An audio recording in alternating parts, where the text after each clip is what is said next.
What's happening, fam? L.A.R. movement still moving. The book is entitled Lessons from a Non-Custodial Father at Amazon, Kindle, and Create Space. A link will be in the description box below as usual.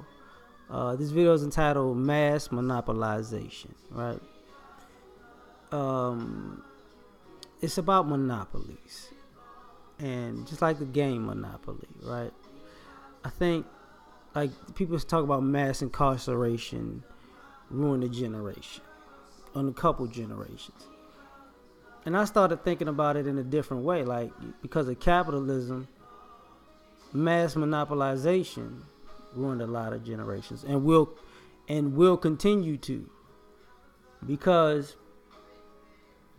people seem to forget that there used to be a lot of different businesses, and think about some of you when you were younger, think about all of the businesses that they used to have that did different things.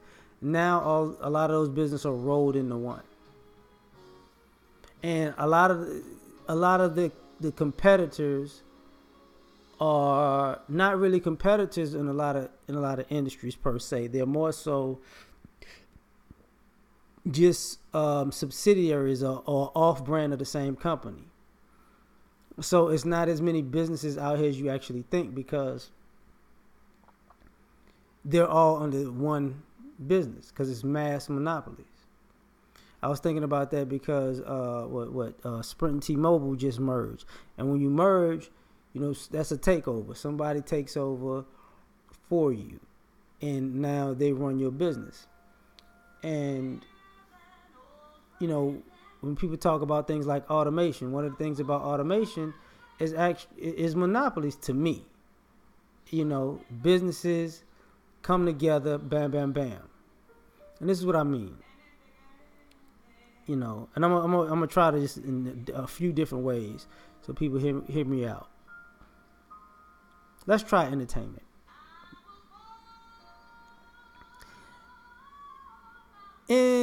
From the 90s to now, you can think of a couple of major artists and a couple of major labels, whether they be that had their own kind of independent label. From the 90s to now, even some of your favorite artists had to go through those conglomerates under those big artists. If they didn't come from under that umbrella in some way, shape, form, or fashion, 9 times out of 10 they didn't make it. They needed somebody who was considered a big conglomerate monopoly to back them.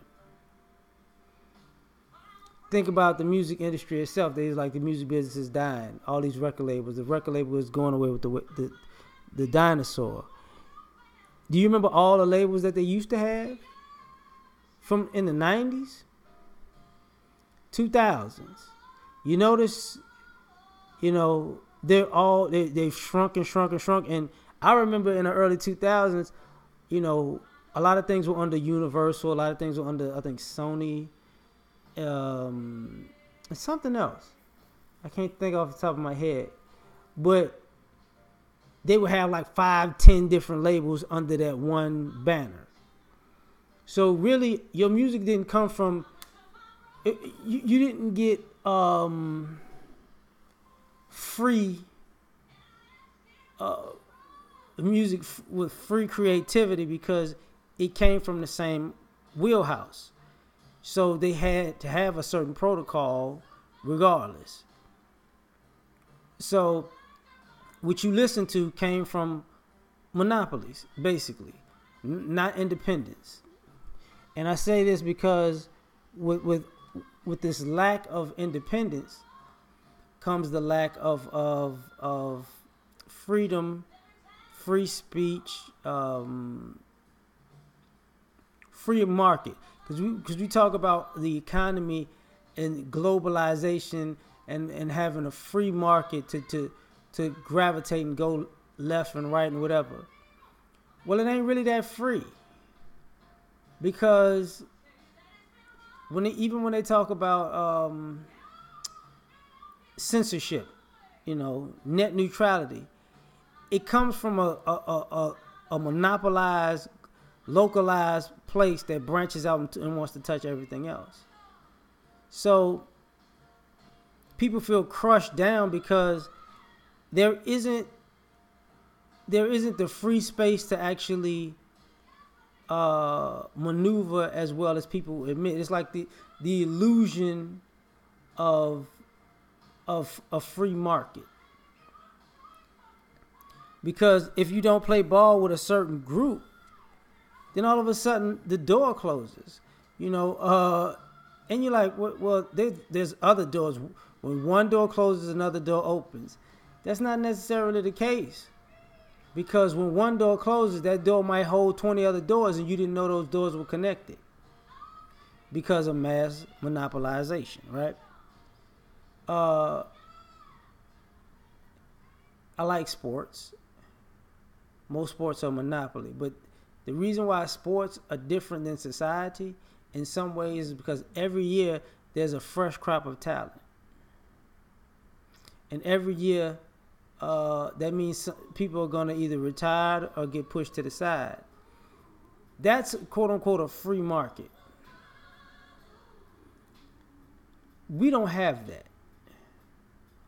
And they're going to be exceptional people who can play the game and at a high level for a long time, no matter how much competition shows up. That's what you call just greatness. Well, we don't have that. What we have is people who worked their way to the mountaintop. Whether it be in a noble way or evil way, right? But they have no competition because they monopolized everything. Like, think about it. Coca-Cola and Pepsi. That's straight up soda, right? But how did these soda companies wind up owning fast food chains? Snack companies. Other beverages, and you swear that you're just buying something, right? I'm buying this out of my own free will. Like, no, you're not. That's why when you go in certain stores, certain restaurants, everything is either Coke or a subsidiary of Coke, or Pepsi, or a subsidiary of Pepsi, right? There is no free choice. There is no free market because they own the joint.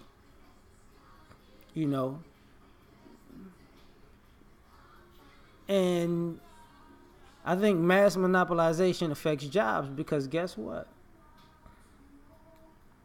When people try to become innovative and create something new, what is a normal business practice at this particular point is to start a business and get into a certain level where it can get bought out by a bigger company so you can take your payday and run. Because if people see you doing good, they're going to want to acquire you into their business. And sometimes not even acquire you to because you can enhance their business, but acquire you to make sure that it kills them having the competition with you in the future. So as much as we talk about having a competitive society, mass monopolization is really a way to kill competition in a society. This ain't we've passed capitalism and we've gotten to monopolism. That's a word, When you talk about the 1%ers and stuff like that, why are they 1%ers? Because they monopolized the marketplace and monopolized the money, and they give everybody else just enough money to live and give money back to them.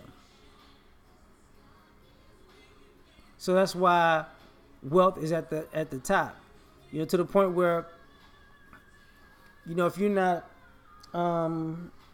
you can be rich and lose it all. wealthy people are hoping on it, wishing on it. You know what I'm saying? You think about the car industry. You got, GM is how many companies? Ford is how many companies? Most car companies are at least two companies, at least two brands together. And people seem to forget that. Like, you might have a economy brand and a luxury brand. You know what I mean? So it's a monopoly. It's not like, if you look at an old magazine in the 70s and the 60s, you don't see some of these car companies anymore. You never, and some of these body styles are what from back in the day. Everybody didn't make it, right? The same thing with education.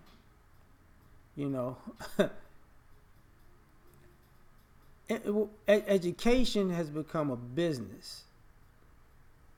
And Fannie Mae, or Sally Mae, whatever the fuck it is, monopolized the student loans, basically. So everybody owes the same damn person. But nobody ever asks, how the hell they get all this money in the first place? I mean, it's government per se, but they just printed up money for me to owe them? Wow, that's crazy. But that's the market we talking about. Is a mass monopolization of everything, And because of it, there's less upward mobility. The cost of living keeps rising because there is no competition, because a few people own everything. So there's no competitive pricing. It's just the illusion of competitive pricing. I remember years ago, I'm gonna end this on this. I had an ex-girlfriend, one of my exes. She liked to shop, and I used to mess with her about buyer's remorse, because she'll buy something and then start looking in the paper and see a month later that it was cheaper, and she's like, why did I buy it? And I was telling her, I said, you got to do it in reverse. She's like, what you mean? So we get the paper and the sales will come out, and then she'll see how much something costs, say in a 60-day period. And I said, now watch, something might have been $150. And then it might have said, okay, now we're going to sell it for $100. It's like, buy it. And then she's like, no, a holiday is going to come and it's going to be on sale. And I was like, you sure? She's like, yeah. I said, okay. And the holiday will come and it would be, $175 and you get 10% off. And then she'd be like, what the fuck? I'd be like, yeah. See, if they put the coupon there, you got to see how much it costed, how much that stuff cost prior. Because just because they told you had a discount, you might have ignored that you skipped over the best time to buy. And that's what happens when you monopolize things. You monopolize the process, because people know when you're watching, when you're looking to buy, when you're not looking to buy. Everything is a collection of information and data. That's why when you can get on Facebook, on YouTube, and everybody knows what you gravitate to and what you like and who's going to advertise to you, because it's a monopoly. It's mass monopolies. And we don't think about how that's going to affect us in the long run. So that's just my thoughts about this. Now I'm going to bed, yo. Peace.